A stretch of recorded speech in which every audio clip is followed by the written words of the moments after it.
बोलो जयकारा बोल मेरे श्री गुरु महाराज की जय। श्री परमहंस दयाले जी महाराज की जय।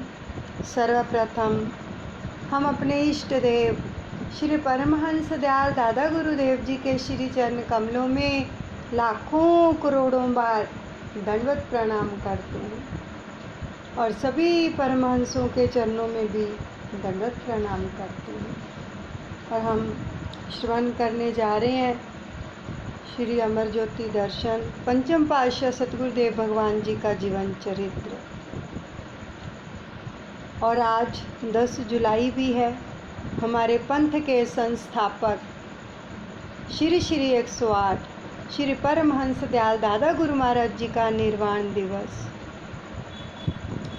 तो सबसे पहले हम अपने दादा गुरु महाराज जी का आवाहन करेंगे, उनको नमन करेंगे और उनसे शुभ आशीष लेंगे। बड़े ही प्रेम से नमन कीजिए।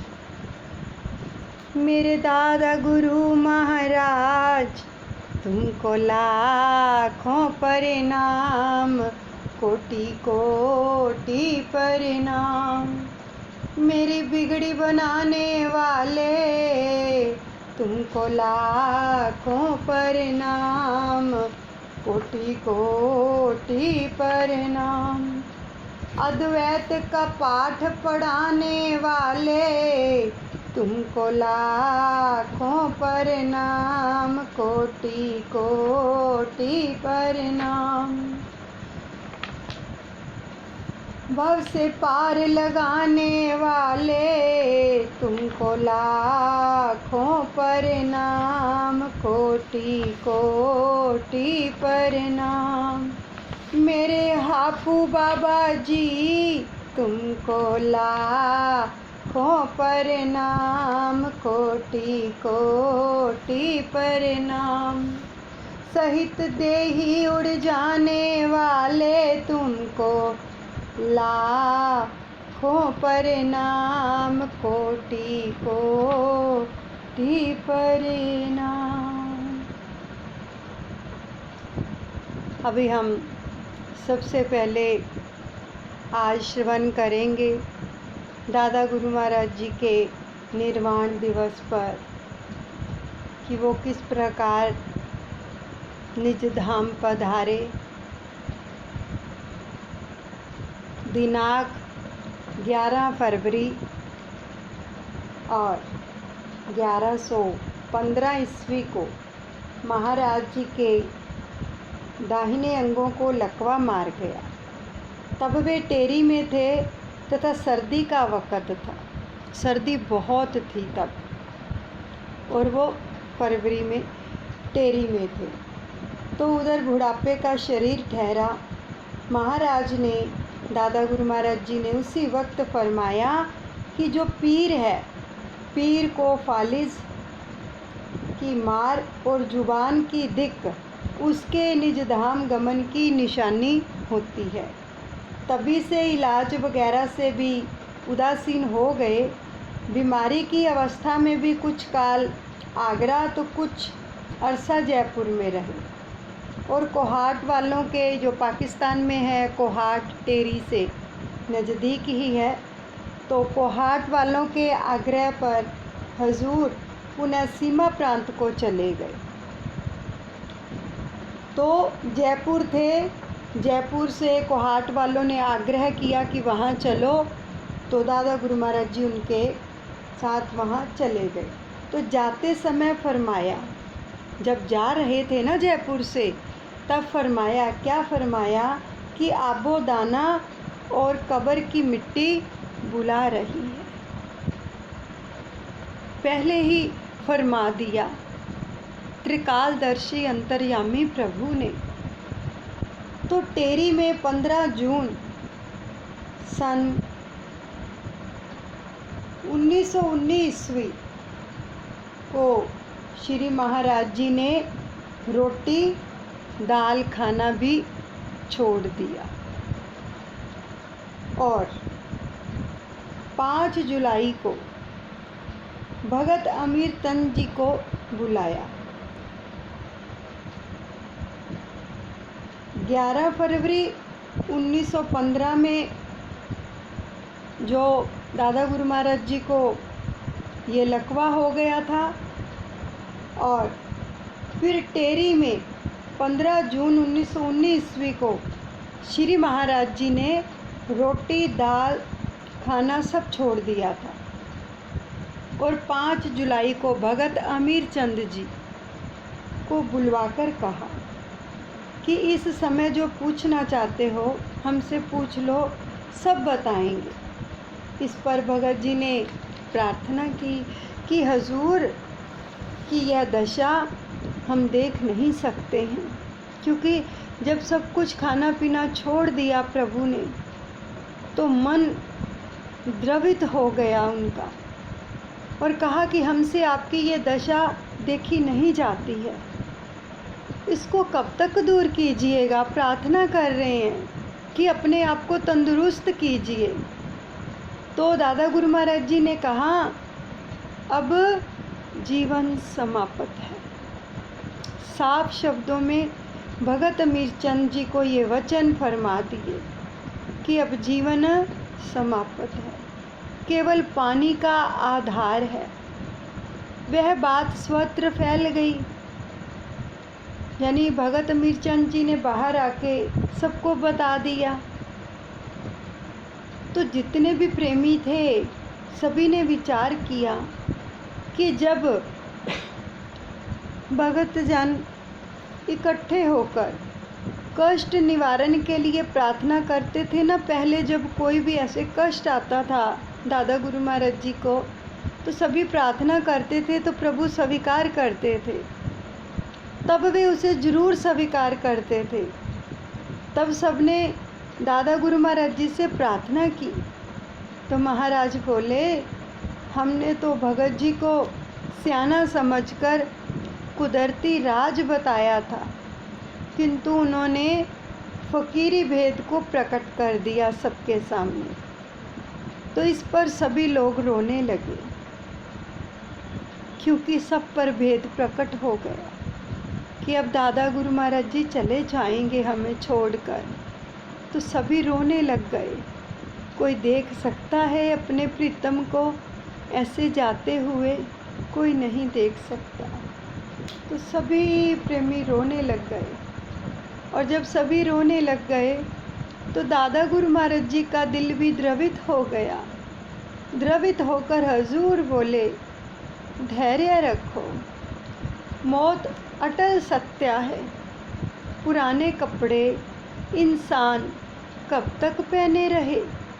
धैर्य बंधा रहे हैं प्रेमियों को, किंतु इस शरीर के बाद भी हम कहाँ जाने वाले हैं। साथ में वचन भी फरमाते हैं, धैर्य देते हैं कि धैर्य रखो, अगर शरीर चला गया उसके बाद हम थोड़ी जाने वाले हैं कहीं। एक बार फरमाया, सबको वरदान दे दिया प्रभु ने, दादा गुरु महाराज जी ने जाते जाते क्या वरदान दिया। एक बार जिसका हाथ थामा है उसे 7 जन्मों तक संभालेंगे। देखो कितना बड़ा वायदा किया। कौन कर सकता है ऐसा वायदा?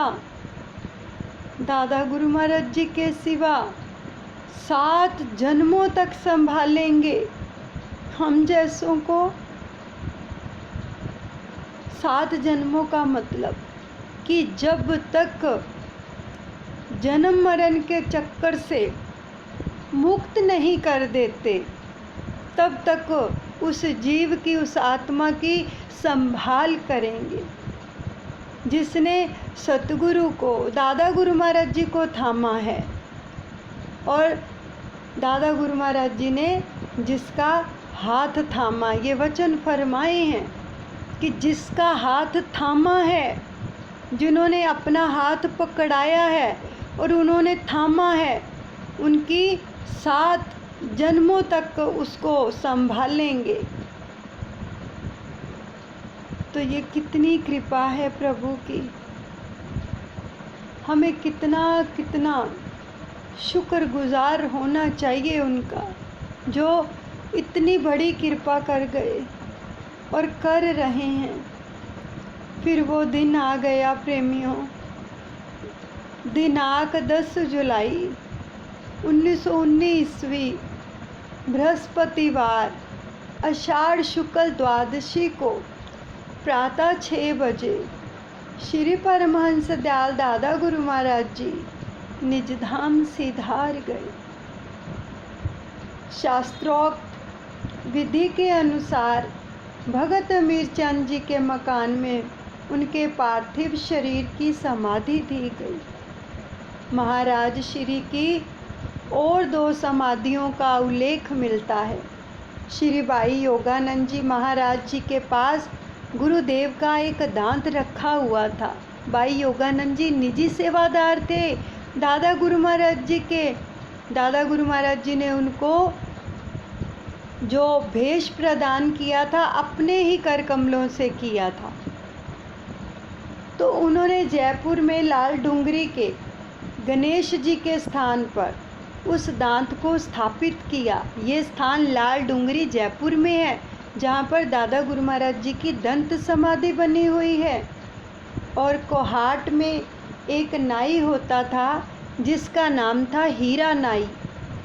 वो दादा गुरु महाराज जी की हजामत किया करता था।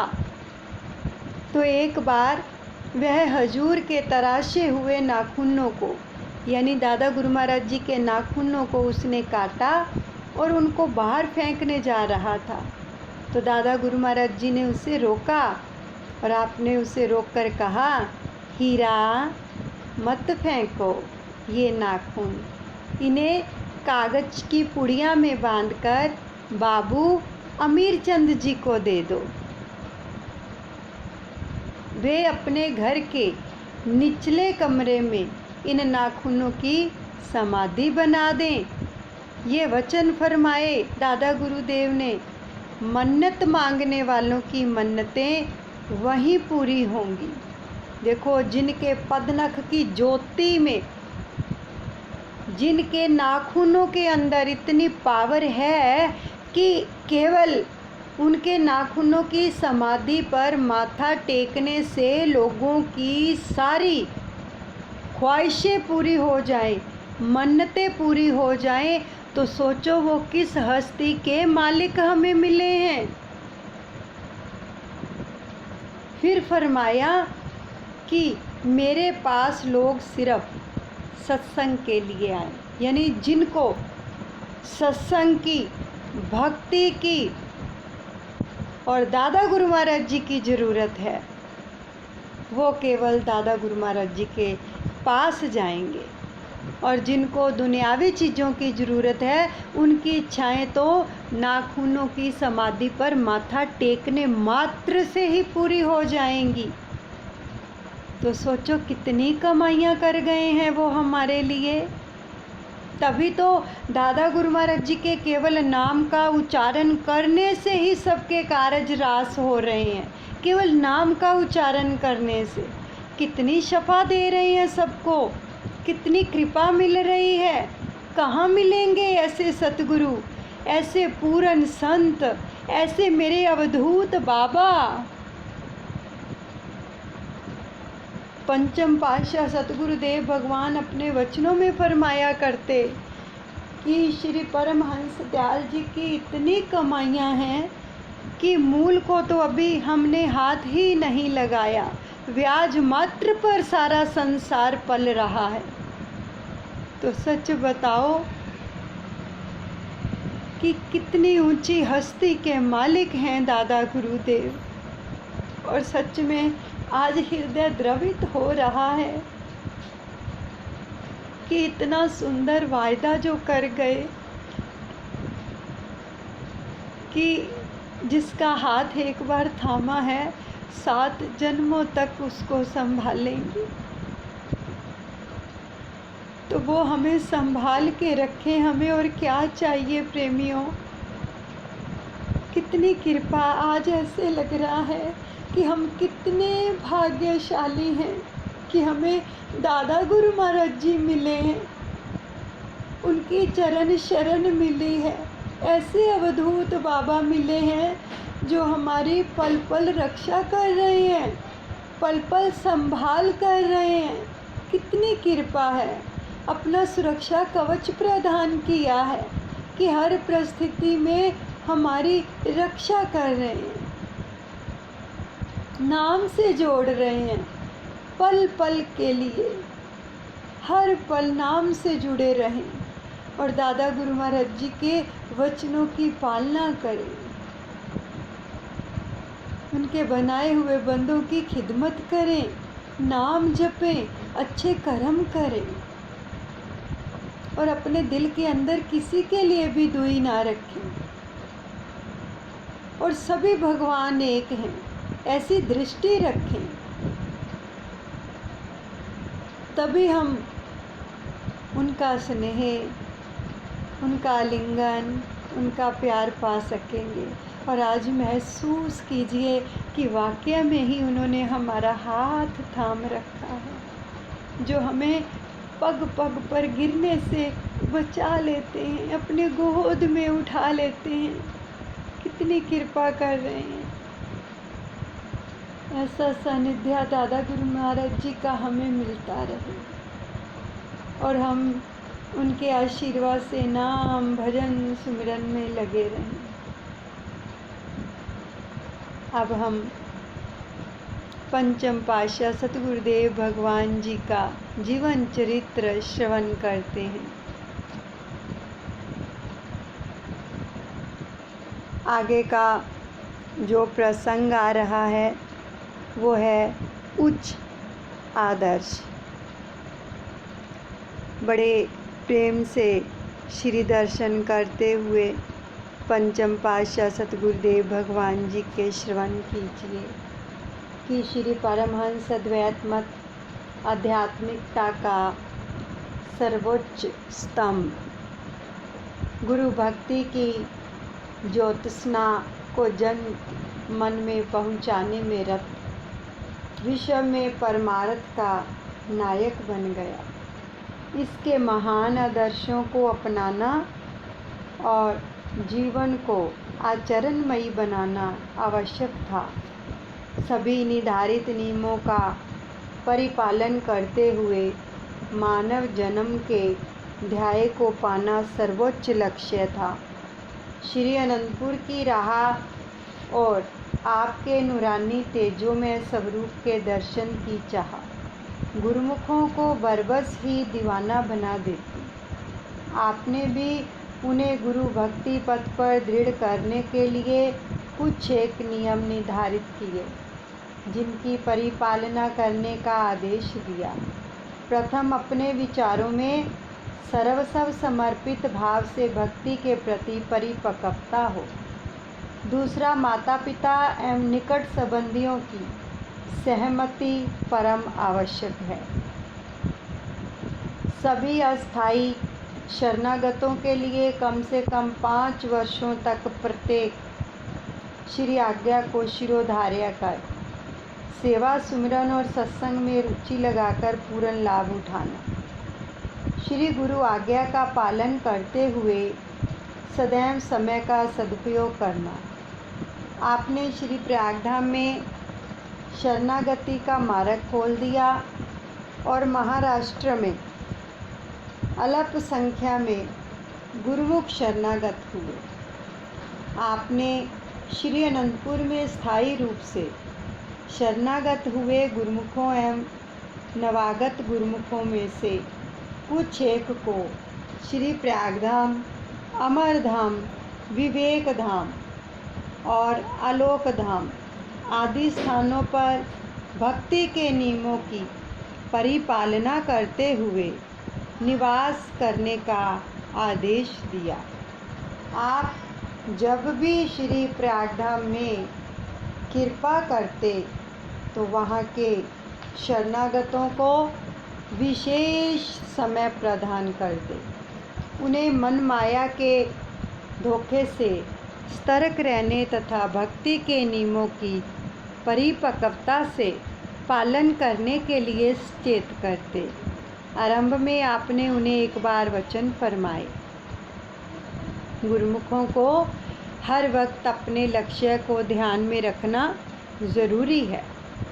अपने मिशन को सामने रखकर जो काम किया जाता है उसी में सफलता प्राप्त होती है। आम संसार में देखा जाए कि जितने भी इंसान कार्य कर रहे हैं उन्होंने कोई ना कोई लक्ष्य सम्मुख रखा होता है।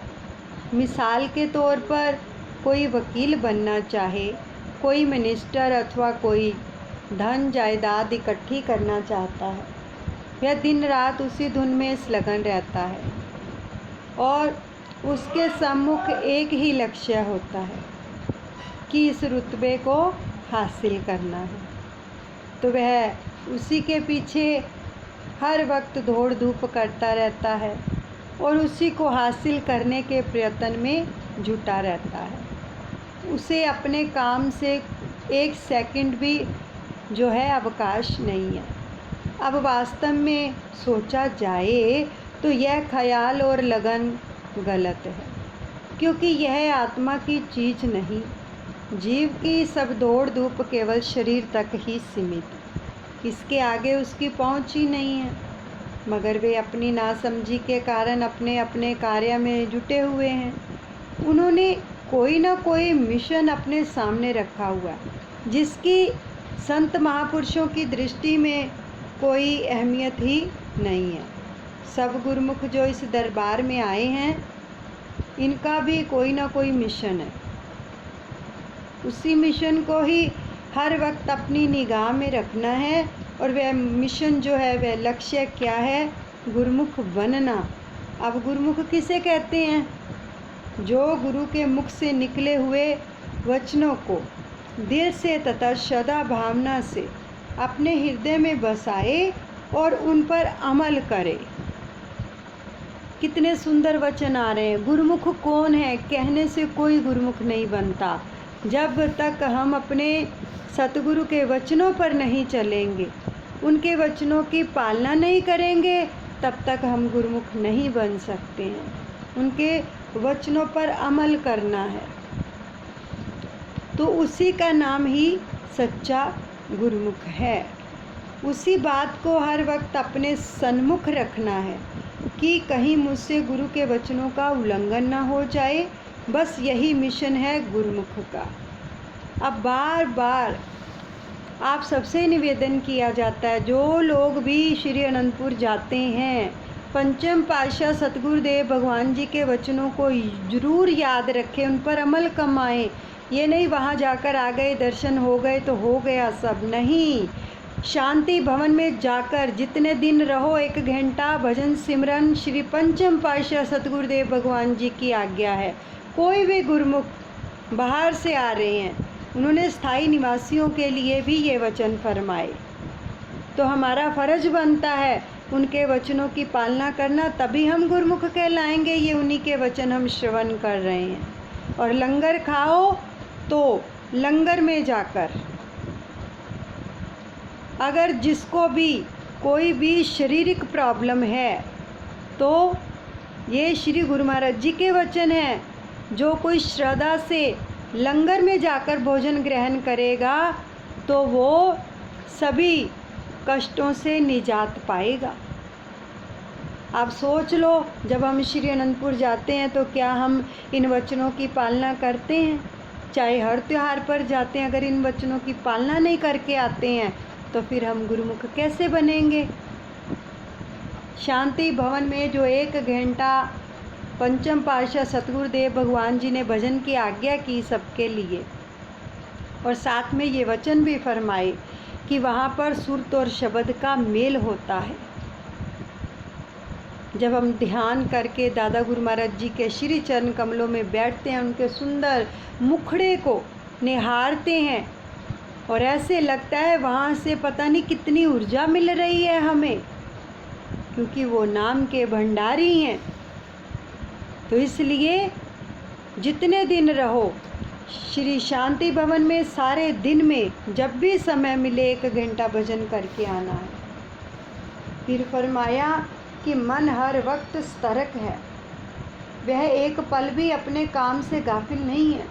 जरा सी उसने गुरुमुख के अंदर ढील देखी नहीं कि उसने दावा कर दिया और वह ऐसे जीव को भुलावे में डाल देता है कि पता ही नहीं लगने देता, और जीव उसके शिकंजे में आकर अपनी मंजिल, अपने ध्येय से इतना दूर होता चला जाता है कि फिर संभालना मुश्किल हो जाता है। तो इसलिए महापुरुष बार बार यही हिदायत करते हैं कि गुरुमुख को एक पल भी व्यर्थ नहीं गंवाना चाहिए। अपने ध्येय की पूर्ति में हर समय सतर्क रहना चाहिए। यानी हम श्री अनंतपुर जाएं तो बस इसी उद्देश्य को लेके जाएं कि हमने पंचम पातशाह सतगुरुदेव भगवान जी के वचनों को पूरा करना, उनके वचनों पर चलना है, जो जो उन्होंने वचन फरमाए हैं, फिर हमारा जाना सफल होगा। अब गुरुमुख को तो ऐसा होना चाहिए कि जैसे परम संत श्री कबीर साहिब जी ने अपनी वाणी में कथन किया है, गुरुमुख गुर चितवत रहे जैसे मणि भुवंग, कह कबीर बिसरे नहीं यह गुरुमुख को अंग। गुरुमुख को तो इस तरह अपने इष्ट देव सतगुरु का ध्यान करना चाहिए जिस तरह सर्प मणि का ध्यान करता है। अगर मणि उससे एक पल भी अलग हो जाए तो वह बेचैन हो जाता है और ना मिलने पर तड़प तड़प कर उसके पीछे अपने प्राण तक भी गवा बैठता है। तो इसलिए इसकी मिसाल गुरुमुखों के साथ ही है कि गुरुमुख का भी यही मिशन होना चाहिए कि अगर एक पल भी सतगुरु का सिमरन उसे भूल जाए तो उसे छटपटाना चाहिए। गुरुमुख की मंजिल बहुत ऊंची है।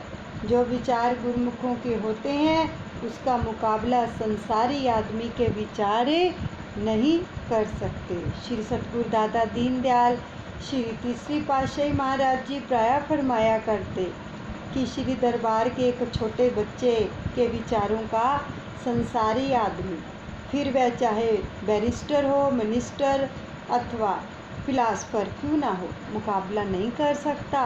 कारण ये है कि उनके विचारों की दौड़ जितनी भी है वह शरीर के सुख तक है और इंद्रियों के ऐश आराम तक है। तो उनकी सारी कार्यवाही शरीर तक ही सीमित है और गुरुमुख की सोच आत्मा से परमात्मा तक की है। तो आजकल विज्ञान इतनी तरक्की कर गया है कि इंसान चंद्रमा तक पहुंच गया है और सब उससे भी आगे जाने की धुन पर सवार हैं। लेकिन अगर विचार करके देखा जाए तो उसका परिणाम क्या है। उनसे पूछा जाए कि आपको इन कार्यों से कितनी खुशी मिली है, तो उनके पास इसका कोई उत्तर नहीं होगा, क्योंकि उन्होंने अपनी आत्मा की शांति के लिए तो कोई भी कार्य नहीं किया, अपने असली मकसद को तो पहचाना ही नहीं। तो इसलिए वे गुरुमुखों का मुकाबला नहीं कर सकते, क्योंकि यहाँ जो शिक्षा दी जाती है बच्चे से लेकर वृद्ध तक आत्मा की उन्नति के लिए दी जाती है, कितना अंतर हुआ दोनों की अवस्थाओं में। तो इसलिए महापुरुष यही हिदायत देते हैं कि अपने मन को अथवा सुरती को हर समय अपने सतगुरु की आज्ञा में लगाए रखो। ऐसा अनमोल समय हाथों से निकल ना जाए। मन का भी यह स्वभाव होता है कि वह हमेशा नए नए नज़ारों को देखने का भी शौक़ रखता है। तो इसलिए श्री दरबार में ही इस मन को स्थिर रखने के लिए अनेक साधन बना दिए हैं, जैसे श्री आरती पूजा, सत्संग, सेवा, सुमरन, भजन और दर्शन। बस इन्हीं में मन को लगाए रखना है। अगर किसी एक साधन पर भी मन स्थिर हो गया ना, या रस आ गया, तो सब साधन अपने आप होने लगेंगे। गुरुमुख अपनी मंजिल को आसानी से तय कर लेगा। अपनी आत्मा को पाक साफ बनाकर आनंदमय जीवन बिताते हुए भव सागर से पार हो जाएगा। यही गुरुमुखों का लक्ष्य है। सतगुरु सेवकों पर कृपा दृष्टि रखते हुए उनकी सार संभार करते हैं, जीवन को सरस मंजुल बनाते बनाने के लिए अमृत प्रवाह करते रहते हैं और ऐसी रचना रचाते हैं कि जिससे सेवकों का अंतर्हृदय प्रफुल्लित रहे। यहीं पर सत्संग को विश्राम देते हैं और सब अपने दादा गुरु महाराज जी के चरणों में अर्पण करते हैं। अनुचित क्षमा करें। बोलो जयकारा। बोल मेरे श्री गुरु महाराज की जय। दयालु श्री परमहंस दयाल जी महाराज की जय।